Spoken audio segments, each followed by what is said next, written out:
do you want from me? I'm just blood and flesh and bones. I'm not an answer. Welcome to Mildly Entertaining at UNCW, the show where the Office of Military Affairs keeps you mildly entertained and more or less up to date on what's going on at UNCW. Your hosts are Joanna the Military Liaison and Program Coordinator, and Melanie Nelson, the Military Student Services Specialist. Hello, Joanna. How are you today? I am great, but I'm also reflective.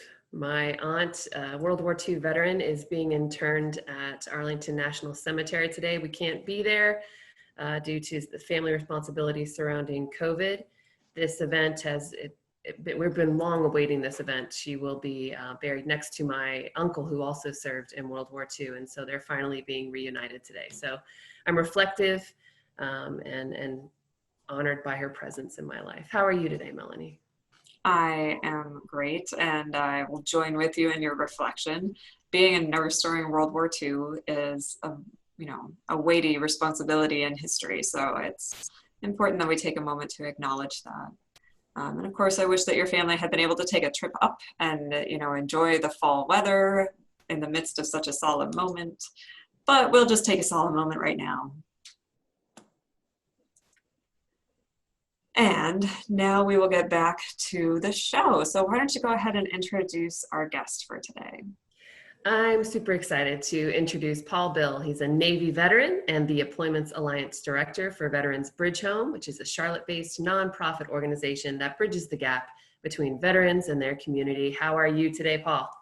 I am really well. We're getting great weather here, and I love the fall. So, and I appreciate the reflective time. I think as we get isolated in this COVID time, it's good to just pause and remember folks that have gone before us. Absolutely. It is a good time to do that. And I share they have a beautiful day there today at Arlington, and we have a beautiful day here. And I'm super grateful for that, for the ability for them to have a wonderful solemn ceremony for my aunt. You have worked from home for a long time, haven't you? I've had some jobs that caused us to just work out of the house and so leave the house and work in offices or meetings with other people. So I've been doing virtual, it seems like, for a couple of years now, because what my boss would say at Veterans Bridge Home, if I'm in the office, I'm not doing my job. That's right. I mean, you need to make alliances with employers and find these solutions for our transitioning service members. So you need to be out in the community and doing things. How has that changed for you, though? Normally we're seeing these wonderful events, you're having in-person meetings. How has your work situation changed? It's interesting. I was talking to my niece who's a teacher, and like sixth graders, and she said, actually, and I'm finding this the same, that in virtual, there's some students that were quiet in the live classroom that are actually speaking more in the virtual. And so, as much as people would think that this COVID has caused an impact because we can't be live, it has. Look, I'm a hugging person, and I miss people and talking face to face, but it has also helped folks who would normally not chime in feel a little more comfortable to chime in. And, oh, by the way, as we know, someone from Texas that wants to move to Charlotte can get connected to us virtually, where they normally would have to fly in and connect to any of our resources.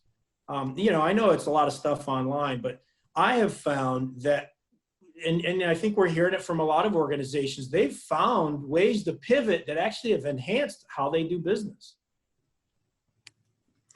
I can see that, and I'm glad that I've been to a couple of your events, and you guys have really been able to maximize the possibilities to help our transitioning service members and their families in the Charlotte area. And just, the information that's presented is good for anybody in transition, whether or not they're coming to Charlotte. So it's wonderful that you're able to do that. Melanie has some questions for you now, so I'm going to awkwardly transition you right over there.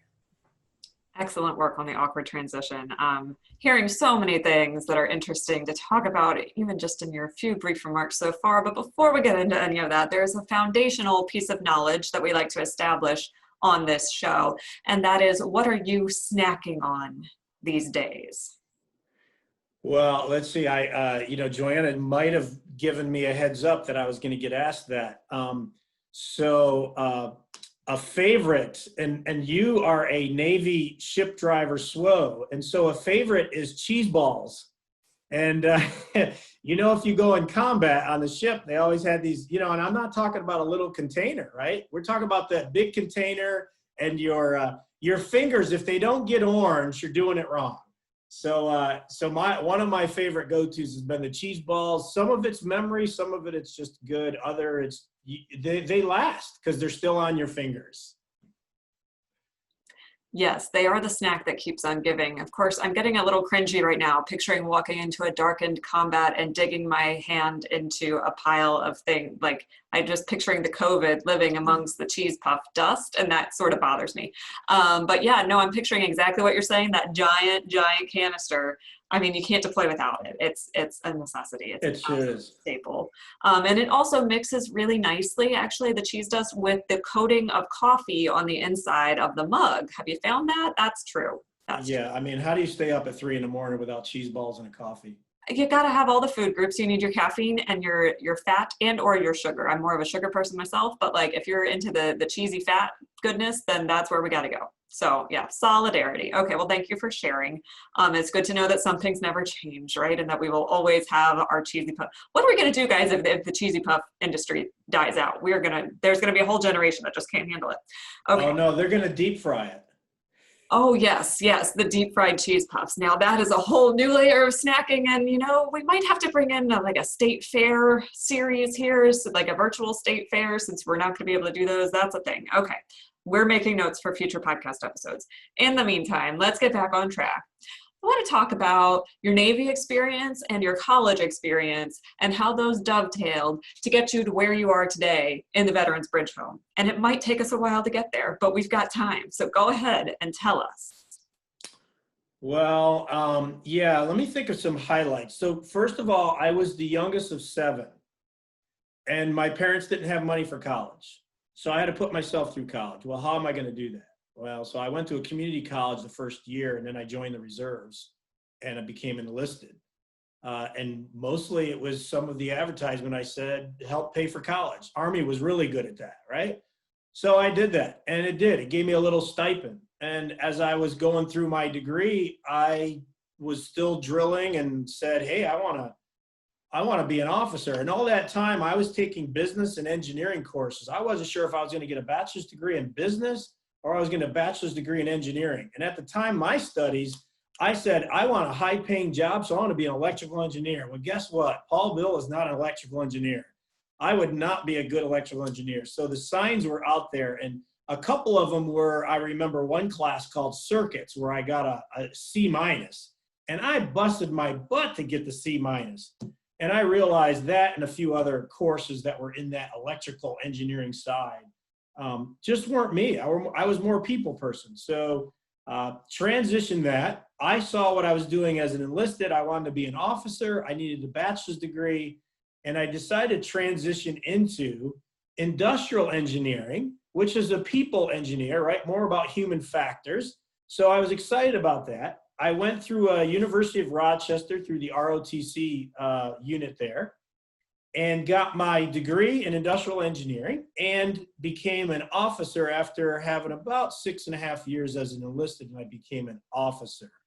So, I already had some enlisted time. I felt like, and Melanie, maybe you've seen them out there, they call us Mustangs.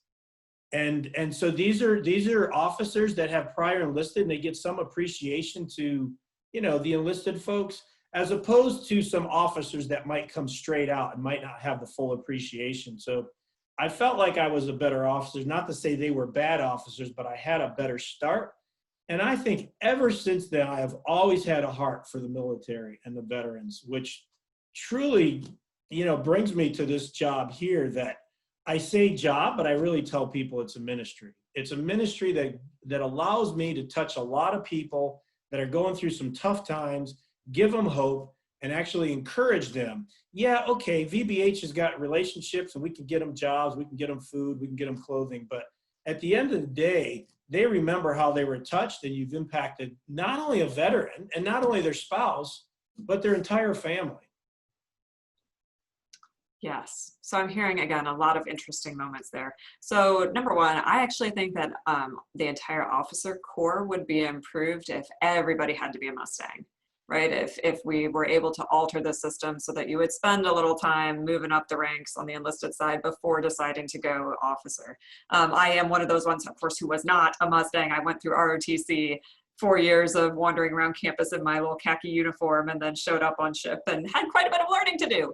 So that's one thing. But, you know, I really can think of no better occupation for someone with your background as an industrial engineer who wants to work with veterans to be doing what you're doing right now. Like you said, it's a calling, it's a vocation. This is not just a job that you can do that combines some things that you enjoy. This is who you are, as being the bridge, right? Yeah, yeah, absolutely. And yeah, you know, and how do you know that? How do you know that when you wake up and you just feel like, you know, you're just in your place. You know that you're doing what you're supposed to be doing. And every day I ask myself, whatever I do, am I doing it for the veteran? And it keeps my ego out of the way, which is really important, right? You know, when you're in jobs and stuff, you know, I remember when I was in my 30s, right? And you know, what am I going to do? It was about me. It was about my family. And I think this job and what I get to do is more mission oriented away from me, which is really good. So it's healthy for me because it took a while though. You know, I know there's students that'll listen to this and think they got to work their butt off and it's about them, but it's really about others and what they can bring to the table to help others move forward. And for that, I am blessed that I get to do these kind of jobs and some of the things I get to do on a daily basis. Yeah, not to belabor the analogy, but when you're a bridge, people walk on you, right? And so you have to be able to get your own ego out of the way, kind of to say like, you know, I am here to support. I'm not here to be walked all over, but I'm here to support you in your journey. It's a beautiful analogy, really. I'm going somewhere with it. But it's true, you know, we interview people at all different stages of their careers. And there are some people who can tell us a story that makes it pretty clear that like you, they've wound up like where they're supposed to be. And then there are others who are kind of like, yep, and this is what brought me here. And we can kind of sense that there's going to be an and, like a semicolon. And then the next phase of their career is going to be something else that we can't even imagine yet, but we know that it will somehow incorporate everything they've done so far. So it is important for our students to hear that, you know, number one, when you were in college, you couldn't choose between two majors. And these days, there's probably a way that you could work out some sort of thing where you could combine business and electrical engineering, you know, through an entrepreneurial track or something and do a second concentration and make it complicated. Or you could just do what you did and go into industrial engineering, which, by the way, love industrial engineering. I'm a systems person. We like to look at the big picture and make sure everybody's fitting in, dressed the right way. Yeah, so plug for industrial psychology and industrial engineering. You know, I think it's good for our students to hear as my students are getting ready, they're working on their first draft of their resume and a cover letter for a job posting that they found on the internet, and they're practicing that for the first time. And it's important to remember that, you know, you tell the story a different way for each audience that might be reviewing those documents, but also you get to shape that story, right? You get to choose what goes into it until, like I mean, threw this question at you and you're like, well, let me pull the highlights, and you didn't have to think too hard. You know what the highlights are. You've had lots of practice. So it's nice just to see that it all comes together in the end, right? When you're a young college student and you're just still figuring out what you want to major in, even someday there will be an answer to that question. Yeah, and I just want to agree with you about having that a little bit of modification message on your resume. And having the job description close at hand so you could speak to it. A mentor of mine that was in career coaching said to me once time, he said, what is a job description? Why is a company looking for, this position? And he says, there's only two things: to make money or to save money. Which one are you doing? When you fill out your resume, you got to say, are you going to help them make money? Are you going to help them save money? And depending on where you are, and it's not just sales, there's other positions you have in the company that help them make money, but which one are you doing? And speak that resume in either one of those categories. And you can start, and of course, when you start putting your resume and you start talking about like what you did, then that what you did is either going to show how you saved the Navy money or how you well, you don't really make money for the Navy, but yeah. But you got more people in the service, or you kept people retention wise, right? There's other ways that you can make money for an organization. It's not just dollars. You're absolutely right. I mean, when I pitched my way into this position, it was, I came in talking about recruitment and retention efforts at my previous educational institution and what I plan to do for recruitment and retention efforts here. Guess what? That's making money. Now, the university is a nonprofit entity, and like we're not here sitting around getting rich off of student enrollments, right? Sorry, I work in student services. That's true. But again, we're getting to do the work, but it does always have that quantifiable component. How am I going to make things better for this organization? Is really what you're trying to answer. Oh man, now I'm going to be grading them really hard on their resumes and cover letters, so my students are going to be so mad at me for doing this podcast. So before I get myself in any more trouble, I'm going to hand you back over to Joanna, who has some more questions about Veterans Bridge Home and the work that you're doing now. Thanks. I'm making notes over here. Just a wealth of knowledge you are. What would you say is your favorite part of what you do? Well, we talked before we started the podcast about, or maybe I was talking to someone earlier about, I'm an educator, and I was in musical theater way back when, and so I use a word called edutain. And people don't mind getting educated, but the folks that I work with are kind of in their late 20s, 30s, 40s, and you need to do it in such a way that there's a little bit of humor and not but there's some fun to it. So I love when I get the edutain, which is do workshops. I would much rather do it live, but it's really creating an interaction. And I learned some time ago that Paul wasn't at the center of the workshop. I was kind of in the middle, and the energy was really the people around it. So I think the biggest thing I love doing is educating. In this case, it's employers. Sometimes it's veterans. Sometimes it's our community partners.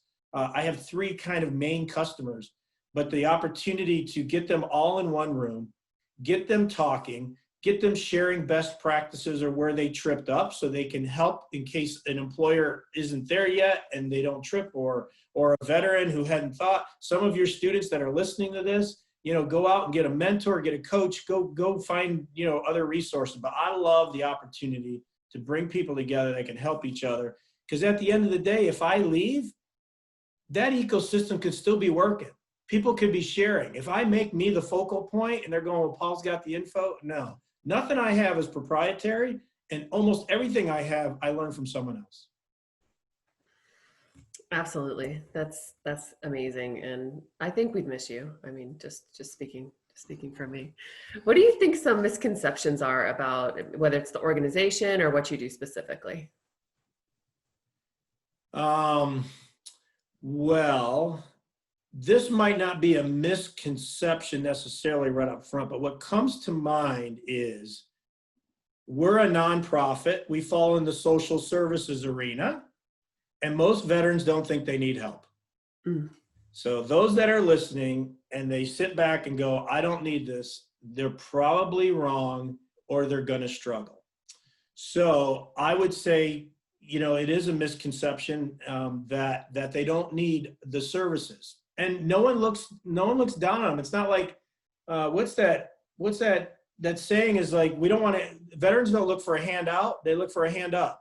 And so we're there to encourage, we're there to hope, take advantage of what the public and private sector have invested in Veterans Bridge Home. So I think the other thing is, it's interesting that I get this. So let's say I'm doing a hiring event and a veteran says, well, none of the employers at the hiring event are ones I want to get into.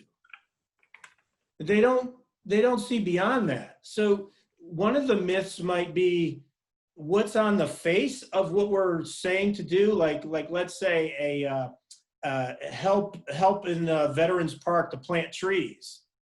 they don't see the benefit that the other people there might be HR people from Lowe's that they can bump into and develop a relationship. Because at the end of the day, you can send, to Melanie's point about your group and students doing resumes. You got to develop relationships too. Otherwise, those resumes, they don't have a picture to it. And so the best you can, you got to develop relationships. So I think there's myths about the activities that we do and what's on the face of it and what's really behind that, behind those activities, the people you might meet. And I just, and I know we're not all like me and going to a meeting or a function and going, hey, I just feel a synergy here, and I'll just decide who I'm going to meet, and hopefully all works out. Some people want intentionality and they have high expectations, which is a challenge. So I think the other thing is people think we're just in Charlotte. Yeah, so we're not just in Charlotte, and we have a lot of tentacles to other organizations in North Carolina and South Carolina, and even other states. One employer the other day said, hey, Veterans Bridge Home, do you know any in Seattle? I got a manager in Seattle looking to hire veterans. We actually happen to have because not only just because we're virtual in the last 6 months, but our organization around for 10 years have visited other places, and we've gotten footprints in other states. And so I think a myth of thinking that, and if you didn't know, 2 years ago, our name was Charlotte Bridge Home. And that's one reason why we changed it. So there might be still a stigma that, oh, well, I'm not moving to Charlotte, I'm moving to Raleigh, I don't need you guys. Well, in fact, we got relationships in Raleigh and we can help you. You never know what those relationships are going to turn into. Your network is vast. You meet somebody, collaborating is not something that you just do locally. If you contacted me, we're in Wilmington, right? And our students, they want to be employed maybe locally or whatever. I would not send them to you because you're based out of Charlotte. That would be, I send them to everyone, right? I go to everything, increase your network, see what people want. Talking to HR managers, even if you don't think that company culture is the right fit for you, gives you those clues that you need to get into that company culture that is. Or maybe you realize that your conception about that company culture was wrong and you need to, reevaluate that. So yeah, I love what you guys do and those networks that you create and the collaboration that you inspire. For sure. All right, what's coming up? What's next? What would you like our listeners to know is on the horizon? Yeah, so I think I mentioned earlier that, and if I didn't, we have a lot of partners. We have a lot of community partners that help us do what we do, right? We're only 13 people, Veterans Bridge Home. So those community partners are, and I'm going to get to the events, North Carolina for military employment, NC for me. You go on LinkedIn, you're going to start seeing VBH and NC for me doing events. North Carolina for military employment is all about getting military and veterans employed. And they go to bases and other areas. So October 14th, in 2 weeks, that would be 2 weeks, Wednesday, October 14th, we have a hiring event from 10 to 2. It's a virtual hiring event. We really want veterans to register by tomorrow night because they want to upload the resume, because this is actually, you notice I used the word hiring and not career or job fair. This is a hiring event where we take the veterans and spouses resume and match them to the employers that are going to be in that hiring event. They actually get interviews. So this is actually like, your second wave in front of the employer, because the relationship of VBH and NC for me has already gotten you there. So that's October 14th. November 4th, we're going to have a great seminar where we're bringing HR professionals and veterans together in the same place. And we're going to do a veteran and employer panel. And both entities are going to really enrich each other with the information they have. I think it's going to be powerful. We've seen it done a couple other times. Again, that'll be virtual. That's November 4th. I recommend you going on Veteran Bridge Home site, go to our calendar. There's other, outreach events that we're doing at Veterans Park and some other outreach, live stuff, because we've stayed in the CDC compliance. I think we started some of our happy hours. So go to our calendar, www.veteransbridgehome.org. And then the NC for me has a lot of other hiring events. I think they got one in December also that we're just helping out on. And I can't remember that date, but go to www.ncforme.org. So those are some real highlights. And I mean, hopefully, fingers crossed, Bank of America Stadium, March 2021 is going to be a hiring event with Lowe's sponsoring and the Panthers. And I'm hoping to have about 80 employers there and 400 job attendees. That's amazing. And so anybody who's transitioning from service, or if their spouse is transitioning from service, I would say in the next 12 months, 12 to even 24, start looking at these events, start going to these events, log on when you can. Even if you don't want a job within, the first 90 days, go to these HR professional events and start looking at what kind of culture you do want to enter into and what the ecosystem of the area is. Yeah, Joanna, you mentioned something that I want to make sure it's anchored, is about, even if you don't want that particular role with the HR person, I've seen so often either the HR person says, maybe you're not fit for this role, but maybe there's this other role, or it's just good practice. I mean, I'll just say anytime you get to do it, and don't start naysaying it. When they start talking about offer, then you get into seriousness. But until then, you're finding out about them as much as they're finding out about you. And so I think, that practice and taking advantage of that, 12, 24 months, you could do that.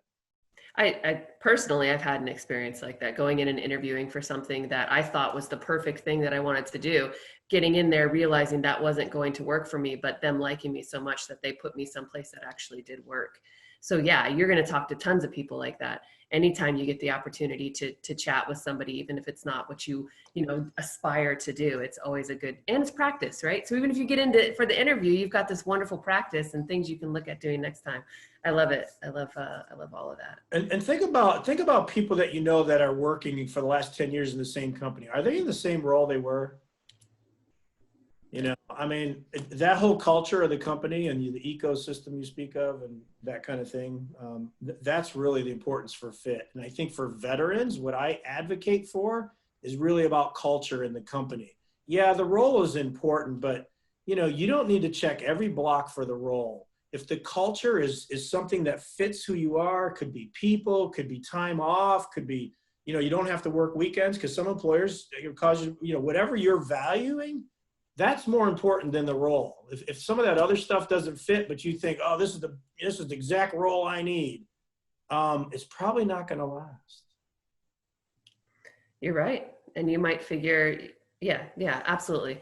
Your career is going to change and morph even if you stay in the same organization. So I love all the knowledge and experience that you bring and that the employers bring to these events. And I hope that some of our students and listeners who are transitioning from service and their families will attend and learn something. I know I always do. And I want to thank you so much for coming on with us today, Paul.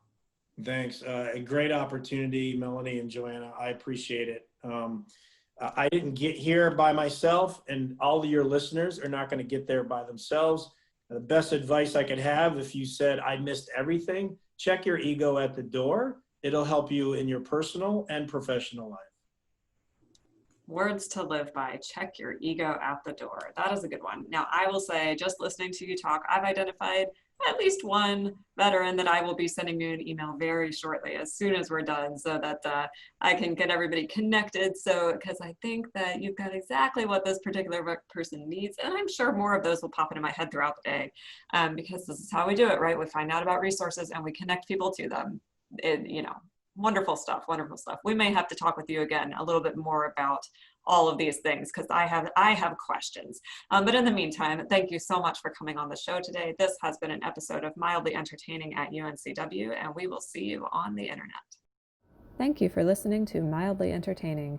Our intro music comes from the band Blue Turnip and their song, What Do You Want From Me? You can find their EP, Songs from the Root Cellar, on Bandcamp, iTunes, Amazon, and Spotify. For more information, you can go to blueturnipmusic.com.